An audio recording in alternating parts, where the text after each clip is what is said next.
नमस्कार, तारात्रा boys YouTube channel के अंदर आप सभी का एक बार फिर से बहुत बहुत स्वागत है। और आप हमारे चैनल पर नए हैं तो चैनल को सब्सक्राइब ज़रूर करें। पश्चिमी बंगाल के विधानसभा चुनाव की तारीखों का ऐलान हो चुका है और जैसे जैसे तारीखें नज़दीक आ रही है उसी प्रकार ओपिनियन पोल और सट्टा बाजार के आंकड़े भी लगातार बदल रहे हैं। वहीं दोस्तों, पश्चिमी बंगाल की 153 सीटों का महा ओपिनियन पोल जो सामने आया है उसके अंदर टीएमसी और बीजेपी पार्टी के बीच में कड़ी टक्कर दिखाई दे रही है। वहीं दोस्तों, हमने इस वीडियो के अंदर कुछ सवाल आपसे पूछे हैं जिनका सही जवाब देने वाले को 500 रुपये तक का पेटीएम कैश दिया जा रहा है, तो आप कमेंट बॉक्स के अंदर अपना जवाब ज़रूर दें। वहीं पश्चिमी बंगाल के ओपिनियन पोल की बात करें 153 सीटों के महाहोट पर, तो बीजेपी पार्टी ने अपना हिंदुत्व के लिए एक बड़े तौर पर कैंपेन चला रखा है जिसके अंदर ममता बनर्जी नंदीग्राम से खुद चुनाव लड़ रही है और ममता के हारने के संकेत भी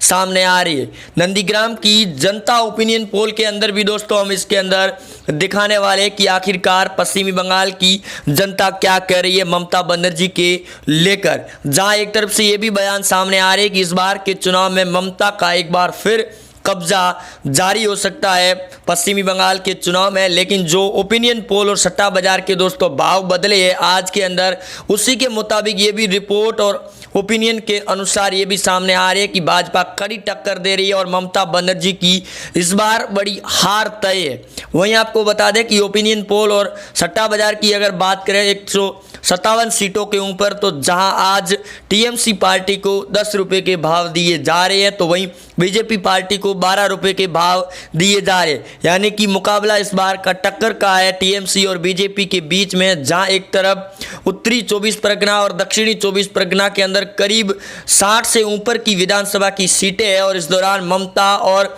बीजेपी पार्टी लगातार चुनाव भी लड़ रही है। वहीं दोस्तों, इस रिपोर्ट के मुताबिक ये भी सामने आ रहा है कि ममता के करीब 100 से ऊपर कार्यकर्ता और उनके साथ में नेता इस्तीफा देकर बीजेपी का दामन भी थाम सकते हैं। वहीं आपको बता दें कि नंदीग्राम के अंदर ममता के चुनावी ऐलान के बाद जनता पूरी तरीके से बदल चुकी है और मुस्लिम बहुमूल्य क्षेत्रों के अंदर जो ओपिनियन पोल सामने आया है दोस्तों, पब्लिक लाइव ओपिनियन पोल, जहां एक तरफ से ममता को वहां पर बड़ा झटका दिया जा रहा है, जहां असदुद्दीन ओवैसी भी चुनाव लड़ रहे हैं, बीजेपी भी हिंदुत्व को लेकर चुनाव लड़ रही है और ममता बनर्जी हिंदुत्व के खिलाफ चुनाव लड़ रही है, जो लगातार अपने बयानों पर बयानें दे रही थी। लेकिन नंदीग्राम की चुनावी रैली के अंदर चंडी का पाठ करने और हिंदुत्व और जय श्री राम के नारे लगाने के बाद काफ़ी ज़्यादा प्रभाव पड़ रहा है ममता बनर्जी को लेकर। लेकिन बीजेपी पार्टी के लिए विपक्ष की सारी पार्टियां एक हो चुकी है और दोस्तों अब इस बार के चुनाव में भाजपा पार्टी 167 सीटों से 180 सीटों का टारगेट पार करती हुई नजर आ रही है ओपिनियन पोल और सट्टा बाजार के मुताबिक। हुगली और कोलकाता के जो सीटें हैं वहां पर भी कड़ा मुकाबला देखने को मिल रहा है, जहां भाजपा पार्टी पिछली बार एक भी सीट नहीं जीती थी लेकिन इस बार 5 सीटें लेकर भी आ रही है। उत्तरी 24 और दक्षिणी 24 परगना की अगर बात करें तो वहां पर करीब 33 और 32 सीटें हैं, जहां कुल मिलाकर 60 सीटें हो रही है और 60 सीटों के अंदर पिछली बार भाजपा पार्टी सिर्फ 5 सीटें लेकर आई थी। लेकिन इस बार के चुनाव में करीब 30 से 35 सीटों पर कब्जा कर रही है भाजपा पार्टी। दोनों ही सबसे बड़े जो ममता बनर्जी और टीएमसी का गढ़ माना जा रहा है, जिसको लेकर भी ममता बनर्जी ने कई बड़े सवाल भी खड़े किए कि इस बार के चुनाव में मुस्लिम बहुमूल्य क्षेत्रों को ज़्यादा टिकट और भाव देने की वजह से असदुद्दीन ओवैसी को भी खदेड़ा जाना तय है। वहीं दोस्तों, अब ममता बनर्जी के लिए भी इस बात की भी चिंता है कि कांग्रेस लेफ्ट ने भी अपना कब्जा एक बार फिर जमा दिया है। पिछले 10 सालों के बाद में एक बार फिर कांग्रेस लेफ्ट पार्टी बड़े तौर पर उभर कर सामने आ रही है। वहीं ममता के लिए इस बात की भी चिंता है कि बीजेपी पार्टी के नेताओं के बीच में लगातार बढ़ रही इस चिंता के बाद में ममता खुद अभी तक बाहर सामने नहीं आई और ना ही रैलियां कर पा रही है। लेकिन बीजेपी और टीएमसी दोनों ही आमने सामने आरोप प्रत्यारोप लगाते हुए नजर आ रहे हैं और इस बीच में ममता के लिए ये बड़े खतरे के संकेत है। 294 सीटों के अंदर ममता बनर्जी की अब पूरी तरीके से हड़कंप मच चुका है। वहीं पूनम पंडित जो लगातार बीजेपी पार्टी और पीएम मोदी के खिलाफ में अपना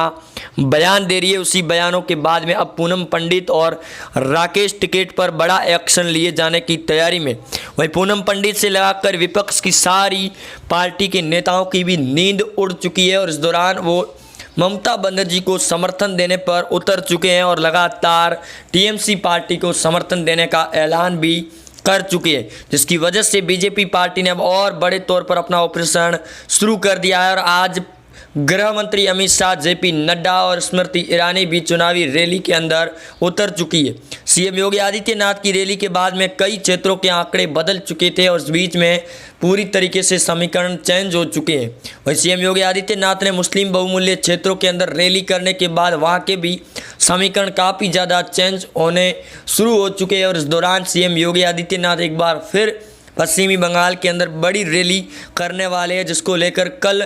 नंदीग्राम के चुनाव लड़ रहे शुभेंदु अधिकारी के समर्थन में स्मृति ईरानी ने ममता बनर्जी पर जमकर बयान और निशाना भी साधा, जिसको लेकर स्मृति ईरानी और ममता बनर्जी एक बार फिर आमने सामने हो चुकी है। वहीं ममता बनर्जी को लेकर अभी तक कोई बड़ा अपडेट सामने नहीं आ रहा है कि वो रैलियों के अंदर आ रही है या फिर नहीं आ रही है, लेकिन सीएम योगी आदित्यनाथ एक बार फिर पश्चिमी बंगाल के अंदर चुनावी रैली करने के लिए पहुंचते हुए बड़ा अपडेट भी सामने आ रहा है। वहीं मिथुन चक्रवर्ती के टीएमसी पार्टी को छोड़ बीजेपी के अंदर शामिल होने के बाद भी समीकरण चेंज है। वहीं जम्मू कश्मीर के अंदर रोहिंग्यों के खिलाफ में हो रही कार्रवाई के ऊपर भी कई बड़े बयान सामने आ रहे हैं, जिनको वापस उनके गृह राज्यों के अंदर भेजने का ऑपरेशन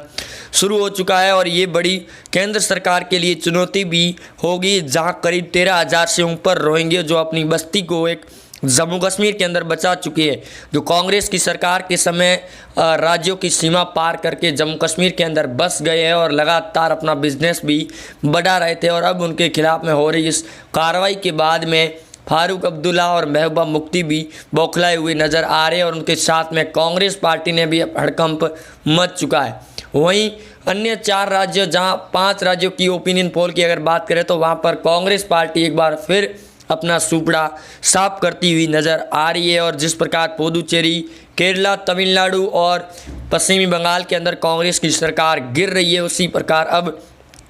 कांग्रेस के नेताओं का भी समेटना जारी हो चुका है और जल्द ये बड़ा अपडेट सामने भी आ सकता है कि G23 के दिग्गज नेता पार्टी को छोड़ बीजेपी में शामिल हो सकते हैं। वहीं महाराष्ट्र में शिवसेना, उद्धव ठाकरे की पार्टी शिवसेना ने भी ऐलान कर दिया है ममता को समर्थन देने का, भाजपा को हराने का। बीजेपी के खिलाफ में सभी विपक्ष की पार्टियों ने महागठबंधन का ऐलान जहां जारी किया है, उसके बाद में अब उनके लिए इस बात का भी बड़ा तौर पर ध्यान रखना ज़रूरी है कि ओपिनियन पोल के अनुसार अगर भाव सट्टा बाजार और ओपिनियन पोल में बदलते हैं तो ममता के 294 सीटों का जो पिछले 10 सालों का वामपंथियों का गढ़ था वो ढह जाएगा। वहीं 293 सीटों के अंदर भी ममता बनर्जी के लिए भी चिंता की बात नज़र आ रही है और इसको लेकर ममता काफ़ी ज़्यादा चिंतित नज़र भी आ रही है, जिसको लेकर ममता के लिए अब ये बड़े तौर पर संकेत शुरू हो चुके हैं कि आने वाले चुनाव जो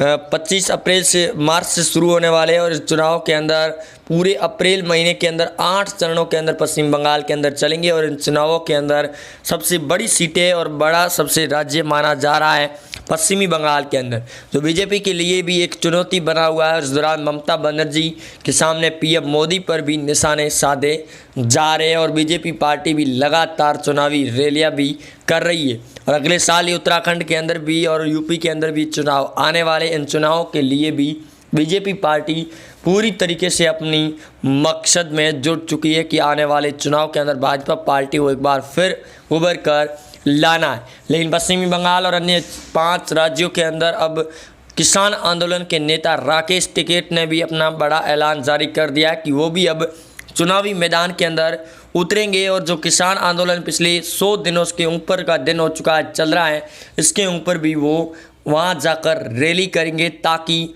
बीजेपी पार्टी को हराया जा सके। लेकिन भाजपा पार्टी ओपिनियन पोल सट्टा बाजार के मुताबिक 167 से 180 सीटों पर कब्जा जमा रही है, यानी कि पश्चिमी बंगाल के अंदर एक बार फिर सरकार बनती हुई नज़र आ रही है। तो वहीं असम और